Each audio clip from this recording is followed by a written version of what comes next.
குண்டாச்சு கொடுத்துக்க மாட்டாரு. கொஞ்சம் பேர் நம்ம காசு மக்களே பார்த்துங்க மக்களே. காமராஜர் இங்க வந்து 1000 யார் வீட்டுக்கா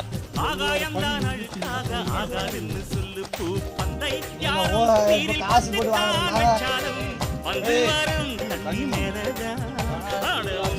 யாரும் ஓரம் கட்டித்தான் வச்சாலும் தம்பி வாடா வந்து போடத்தான் மூணாம் பீரை மெல்ல மெல்ல வெண்ணிலவாய் மின்னுவதை மின்மினிகள் தடுத்திடுமா சக்தி எல்லாம் ஒன்று சேர்ந்தாரே